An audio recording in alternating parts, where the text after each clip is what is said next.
This is Optimal Finance Daily, episode 1827. Downhill Racing Meets Value Investing by Vitaliy Katsenelson of Contrarian And I'm your host and personal finance enthusiast, Diana Merriam. Now let's get to today's post as we optimize your life. Downhill Racing Meets Value Investing by Vitaliy Katsenelson of Contrarian. I'm a skier. When someone says this, you assume he or she is good. Well, I thought I was good. I was not Lindsey Vonn, but I had the technique down. I'd be the fastest person going down the mountain, always waiting for my friends at the bottom. Then, at the beginning of last season, I went skiing with my kids at Vail. It had snowed nonstop for a few days. Vail is a very large resort, and the mountain crew could not keep up with the snow. So I found myself skiing on unusually ungroomed slopes in powder more than knee-deep. Suddenly, something changed. I could not ski. I could barely make turns. I was falling multiple times per run. My kids, including my 9-year-old daughter, Hannah, were now waiting for me as I dug myself out of pile after pile of snow. My technique, along with my confidence, was gone. The discomfort from constantly falling turned into fear. I was ready to go back to the hotel after only 2 hours on the slopes. I was devastated. It was as if I had never skied. So I talked to a ski instructor about this incident. He told me that I'm a good skier on groomed slopes because they allow me to go fast without trying hard. Speed covers up a lot of mistakes and lack of skill. Skiing in powder requires different skis, not the skis I had. But more importantly, it slows you down and makes you rely on skills that I thought I had but didn't. Since 2008-2009, the Federal Reserve neatly groomed, manicured, and then finely polished investment slopes for all asset classes by lowering interest rates to unprecedented levels, providing a substantial accelerant that indiscriminately drove valuations of all assets higher. But ubiquitously rising valuations cover up a lot of mistakes and often a lack of skill. Whether you had a rigorous investment process or were throwing darts, over the last several years, it hardly mattered. You made money. Bull markets don't last forever, and this one is not an exception. This is true despite some ups and downs the market has had along the way. Stock valuations, price to earnings, are just like a pendulum, swinging from one extreme to the other. Today, the stocks in the S&P 500 index trade far above their average valuation. Historically, above average valuations have always been followed by below average ones, taking away the riches that the previous years provided.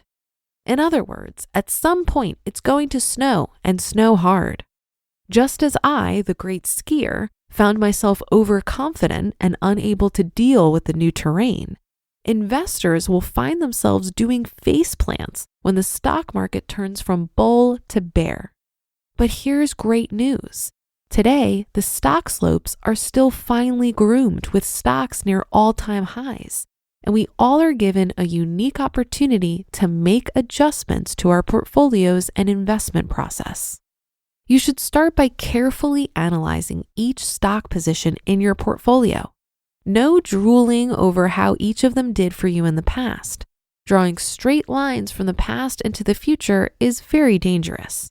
Instead, focus on the future, a future in which average stock valuations will likely be lower. Returns for a stock are driven by 3 variables: earnings growth, change in price to earnings ratio, and dividend yield.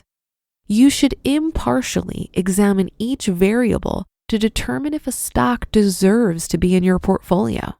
Then make one of 3 decisions: buy more, hold, or sell. Just remember, hold is a decision. If you choose not to sell an overvalued stock, one that has low or negative expected returns in the long run, that's a decision. We must all re-examine and future-proof our investment process. Years of rewards and no risk will loosen the process of even the most disciplined investor. Finally, if you're feeling very confident about your investment prowess today, take a moment to relive that gut-wrenching feeling you had the last time the stock market took a 20% dive. This will reset your confidence to the appropriate level and help you to avoid the mistakes that come from focusing too much on reward and too little on risk. You just listened to the post titled Downhill Racing Meets Value Investing by Vitaliy Katsenelson of ContrarianEdge.com. I'm not sure about you, but this article stressed me out. Trying to determine if a stock is over or undervalued and when to buy, sell, or hold is one of the things that used to intimidate me about investing. It also sounds like a lot of work, and the stakes are high. What if you mess it up and choose the wrong groupings of stocks for your portfolio? Vitaliy mentioned that a bull market covers up the lack of skill of most investors. But I'll come right out and say it, that I don't have any investing skills. I don't have a crystal ball, and I have no idea which stocks are going to do better than others. I don't know which stocks have low or negative expected returns in the long run. But here's the thing, no one does. Professional investment advisors make predictions all the time on which stocks will do well based on fancy metrics and poring over earnings reports and evaluating trends. But the overwhelming majority are wrong. According to a 2020 report, over a 15-year period, nearly 90% of actively managed investment funds failed to beat the market. Portfolio managers are often Ivy League educated investors who spend their entire workday attempting to outperform the stock market. If investment professionals can't consistently beat the market, why would I even try? If you've been listening for a while, you already know that I'm a huge fan of low-fee total market index fund investing. I'm not thinking about stock valuations because I'm not picking stocks. I'm just buying all of them. And that will do it for today. Have a great day and start to your weekend. Thank you for listening, and I'll be back here reading to you tomorrow, where your optimal life awaits.